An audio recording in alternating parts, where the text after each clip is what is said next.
Welcome, my students and the followers, and welcome to my economic courses. This is the macroeconomic courses. My name is Dr. Jafar Jafarov from Azerbaijan. I'm an economics instructor at Azerbaijan State Agricultural University.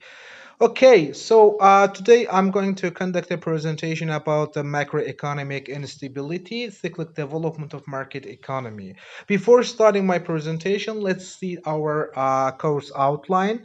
Course outline will be defining the main directions for our the course titles that we will defining the concept of economic cycles. We will understand that economic cycle phases and periodicity and types of economic cycles. So regarding to our macroeconomic courses, mainly to macroeconomic instability and the economic cycles, you can see some references in here that if you want additional information, you can use it from such kind of a literature, and also you can apply to direct internet electronic resources.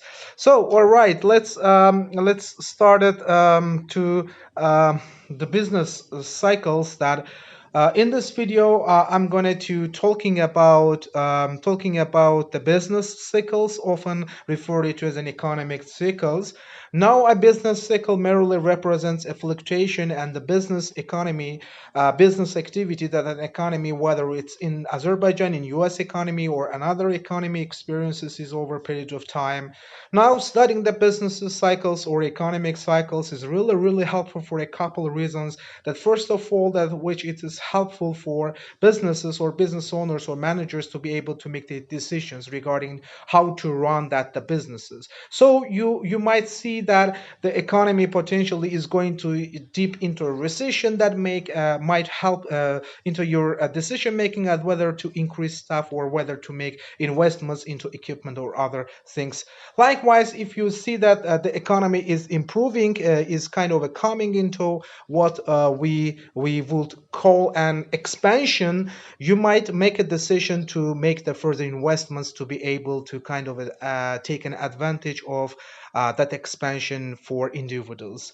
Much like us, most of us knowing that economic cycles can help us the making investment decisions. So depending upon what our investment interests are, whether they are stocks or bonds and those types of things, there are certain types of stocks that they are better suited for different stages of the businesses or economic cycle. So before I get too much into that, let's kind of talk through this graphic here. Let me show you this graphic in here, the business or economic cycles.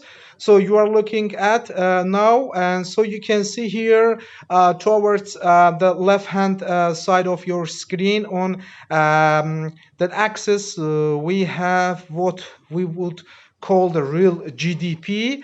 GDP, of course, represents the gross domestic products, which in our previous classes I talked to you that each the manat or dollar or euro value of goods and the services produced in economy produced in Azerbaijan over a period of time. So whether it's a quarter or year or even a month, also or also on an annual basis, as well as you can kind of see the adjustments and potential movements in the economy on the next axis. We have time in here. You can see in the let me just show you in here the real GDP in here and the time in here.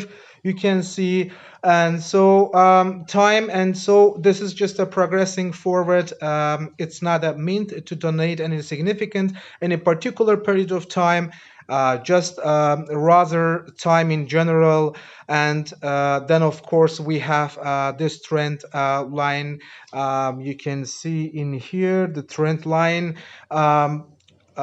which show the natural kind of trend upward. As you can see, this line is gradually moving upward. But along the way, while we are moving upward, overall we certainly have some peaks and some valleys. Like I mean the peaks and some valleys, and that's where we get the economic cycles. So that reflect how we are doing economically, which in turn impacts how we are doing as consumers. So looking at this, there are a couple of different stages that you can see through the natural and the flow of our economy. So this rising period here that you can see that which we call the expansion. I just wrote in here beforehand because unfortunately some technical lack of technical assistancy, and I couldn't make it manually, and I just put on the picture, and I will show you on a picture with a graphic. So you can you would call an expansion, and an expansion, as you know, it's an increase in GDP, and is important for a variety of reasons, not just for itself is an expansion, but it's an important uh, because what means for individuals and the businesses in the economy. So expansions typically result from an increase in spending. Let me show you spending.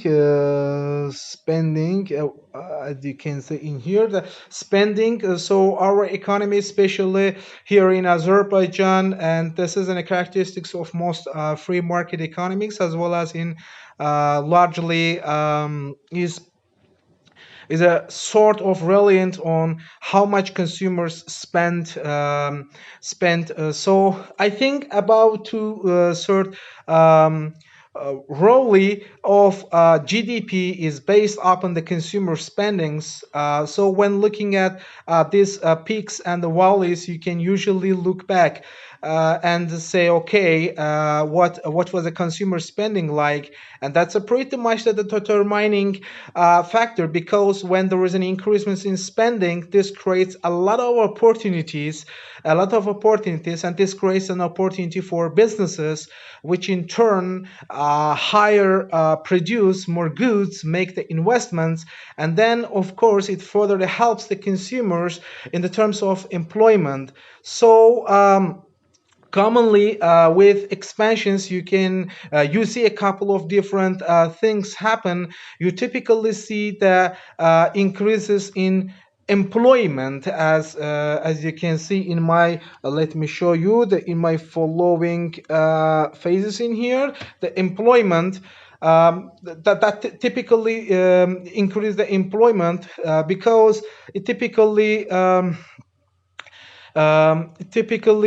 see this increasements in production, as well as production. So usually also increases, of course, that employment increases the production phase, production sphere, and if you have the more production, of course your sale will be increased. So as I so let me show you the sales. So I want to mention that all of these factors are going to be to increase, like in here. So increase, sorry for my drawings, and increase. So expansion, when we have an expansion, that all the spendings, employment, production, sales gonna be to increase, and that this sales from a business perspectives gonna be to increase, and then we also see the increasements in incomes at the consumers level. So all intents and the purposes expansions are really a good. We like the expansions. Let me just show you also the incomes in here. So we would love it if our economy, our country just expanded all the time. But reality is that in our economy is a byproduct of kind of business activity, and we know that at some point things called recessions take place. There are other events that happen, like maybe housing crises, that of course that caused this kind of or might be currently in over all the world, like in the United States, in France, in Spain, in Italy, in Great Britain, in England, in other places, so in highly developed countries, even the Turkey. So this coronavirus epidemics made some, that in some cases the minor problem, in some cases maybe the rapid crises, and that caused this kind of immediate correction, if you will, and as a result of things that cannot get keep going well for so long. So eventually we get to this top period here, and this is what we call the peak side. That here is the peak sides. So this is a top point of the expansion, as you see. These indicators, expansion, spendings, employment, production, sales, incomes, and the peak is a top places of the expansion. This is like the top of the roller coaster, and so now we begin to plunge down. We go to the downsides. You see that this expansion is gonna be to the peak sides, and then we go to the down further, and further until we get to kind of this lower period here. And now as we are continuing down, this next selection is what we would call it a recession. A recession. And sometimes, in some cases it's called a contraction, and I made it both of them because sometimes the people were mixing, and sometimes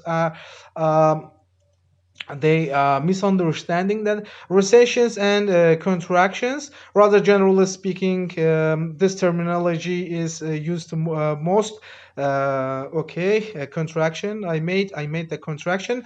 So okay, the economies contract, and that's just a natural kind of component of the economy, and that means that now that our GDP is declining. Now the way that we describe we can specifically use the terminology of the recession. Okay, and then I made the recession also. Recession is a kind of a global crisis, like that evolutions and recessions, like food crises and etc. So this specifically when GDP declines for 2 quarters. So whenever you see that a GDP figure decrease for two consecutive quarters, I mean consecutive, so you cannot be one and then a good period, and then down period has to be consecutive there, and we have recession. And if it is really bad, like 2 quarters and beyond, well then we will throughout the terminology of a depression, which we have used um, uh, used really only once, in the past 100 years, or maybe given in the 1920 years and the 1930 years. Sorry, a contraction is bad because it's essentially produced at the exact opposite of an expansion. Now remember, we are expansions are driving by consumer spending. Contractions of course are driving by decreasing in spending. In after the 2008, the housing crisis in the United States, spending drop out, as you remember from our Oliver Blanchard when we started. in our first chapter. So we talked about the U.S. economy and 2007, 2008 that the crisis in the United States. So the houses increasing, the spending dropped significantly in large part because of housing and because of people were losing their homes and foreclosing, and as a result of that tends to drop spending. The housing market itself was is disarray, and as a result, um, there you really felt that, broadly speaking, across all aspects of the economy. So with the crisis in spending, you eventually, of course, businesses now realize, hey, people are buying, the stuff. So now we have to lay off the people, which in turn, of course, you have a decrease in employment, not unemployment. Uh, the employment in here spendings, and you have a decrease in when you have a decrease in employment and as well as production, and you have also decrease in sales, and that increases that also influence to your incomes eventually really bad. So the people incomes are not going up, and you might have the inflation, of course, which is an increased price in goods and services, and the incomes might not be keeping up with that, which is not really bad because you have less money overall to spend on the things, and that's normally why, and that's what tends to happen now once you get the way bottom this period. Here, what we call a toll. Let me mention in here. This is, you see the troll. That's exactly. I mean, sorry for my pronunciation, at the bottom point in the contraction, and then of course, we get to ride all the way back up, and go through it again, and notice it's cyclical, and it sounds like an insanity now, but it's cyclical, meaning that we are going to experience expansions and contractions, and regardless, like in the United States, the Federal Reserves making the fiscal policy measures, and um, we are going to experience those things now, just for kind of more information. And the government entity, the National Bureau of Economic Research, is actually in charge of identifying when these expansions and contractions take place, and so the historical data, and then make the decisions. I mean, in the United States. Okay, so this is when the contraction started, and this is when it ended, and this is when the expansion. Here, expansion. I mean, maybe you can see here expansion and contraction, so, and spending. So when the expansion period began, all those different types of things, and this is an interesting, because it just gives you an idea for how long could these things last. So an expansion specifically um, uh, last for approximately 80 months, and this is the based upon the data obtained. So using economic data from the 1945, I believe, so post World War II all the way to present time, the expansion lasts about the 58 months. Let's roughly about 50 years is how long the expansions last. Now, if you kind of are looking at your calendar right now, thinking like, hey, what's going on now? And you will see the pretty quickly, and pretty quickly, this expansion has lasted longer. And then the 5 years, we are kind of going on really about, I think, 10 or so. We have had a relatively good period overall, although not everyone in the economy has felt an expansion the same way. Now, the other side of things is, of course, the contraction period, and so contractions are when, well, how long do those last on the average contractions last about 11 months, so certainly not as bad, but again it largely depends upon how deep into a contraction the economy goes on. And as I mentioned in my course outline, that economists divide the cycles into two main phases, like booms and recessions. And as I mentioned before, that economists divide these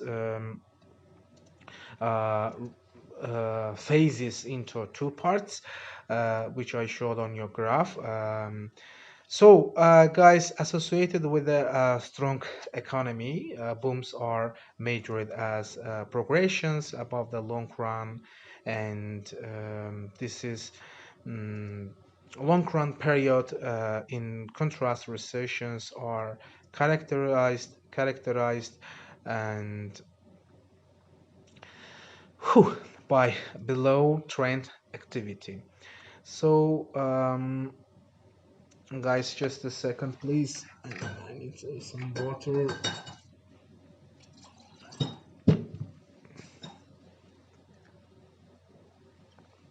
Okay, by below trend activity, and in the mid 20th century, Austrian economist, as we remember, the Joseph Schumpeter and other proposed a topology of business cycles according to their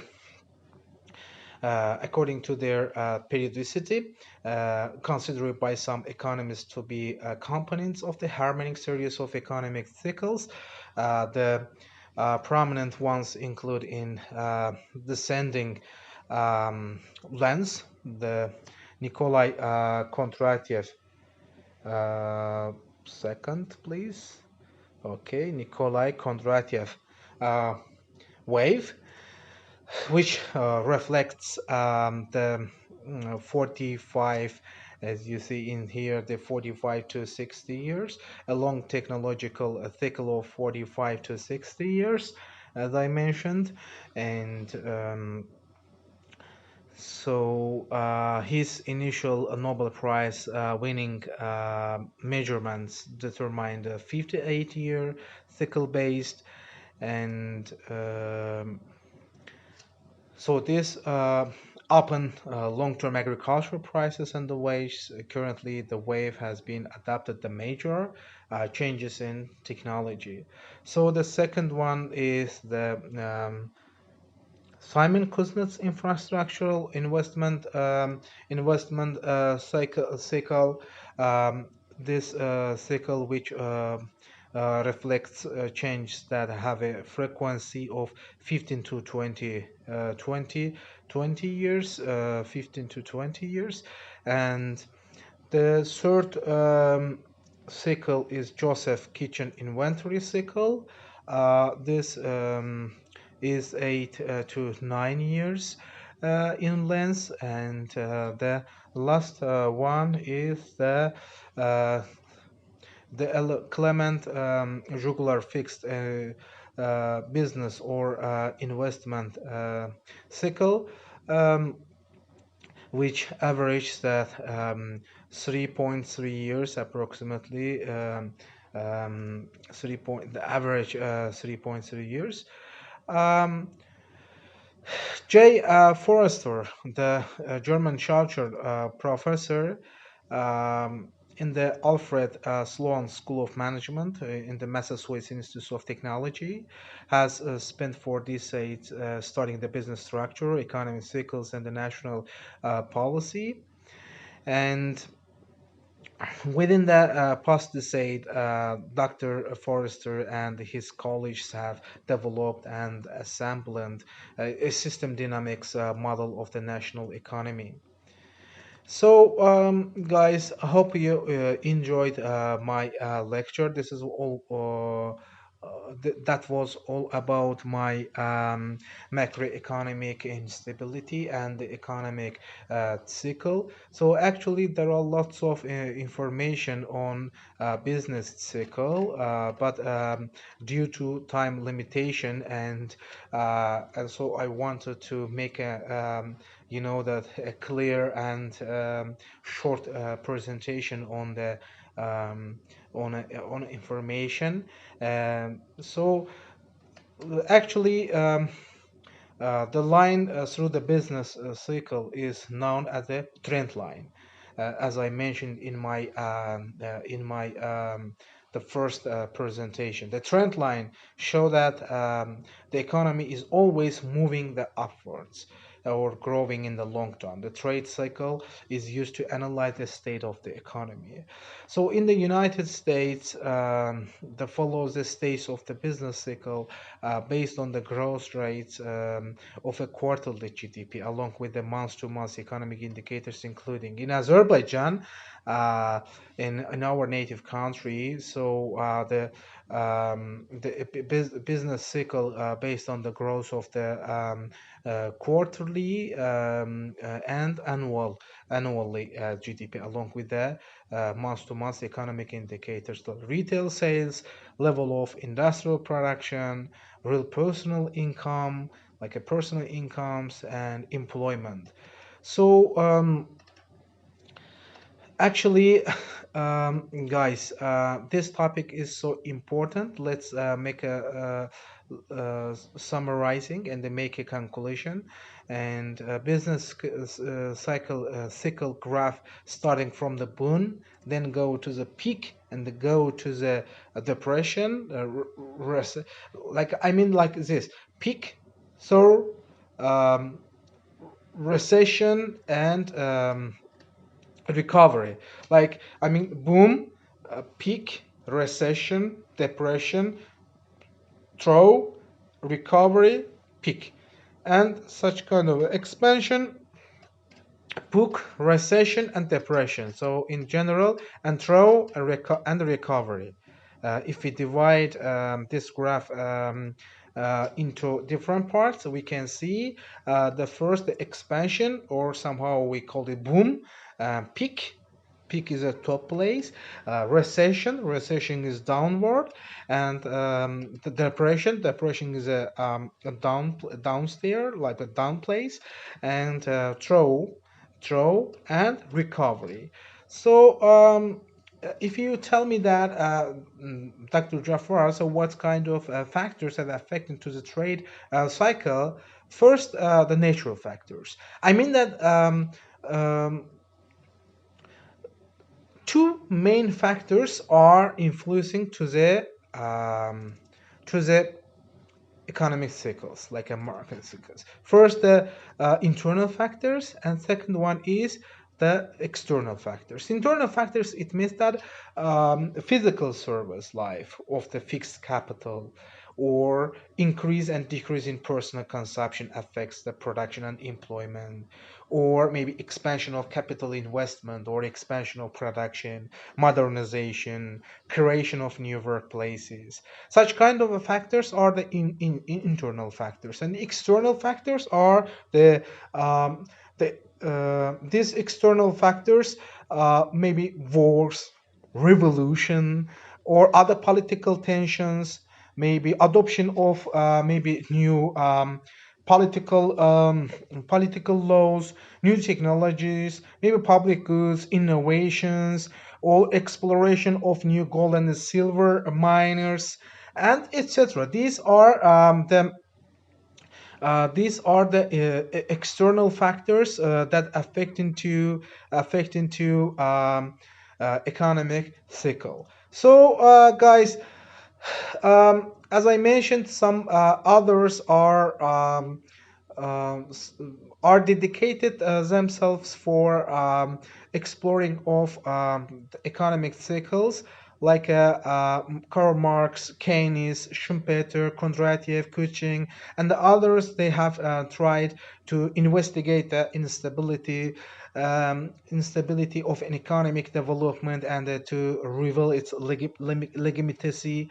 And economists who are doing a research in economic development of the society eventually came to the conclusion that the development is not always stable. So actually, why this subject is so important? Because there is not any special countries that you can tell me that Jafar Malam, Jafar teacher, this country is always a stable one.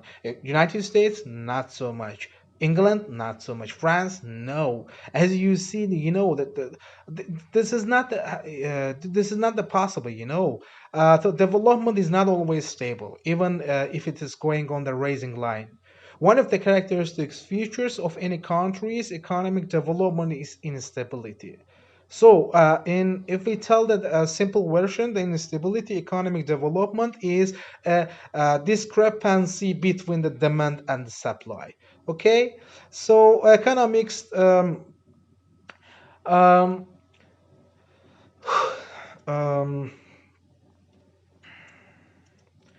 so I think all I explained all the things, but if you have any questions, then you can just comment me and you can write down. So I will put this video on YouTube channel, and as well as I will share it on Facebook, my page account. So I will send to my students, and hope you enjoyed and. Uh, See you on my next presentation. And I try to explain you that um, macroeconomic instability and the economic and the business cycles in a given amount of time. Thank you very much. Hope you enjoyed. Have a good day.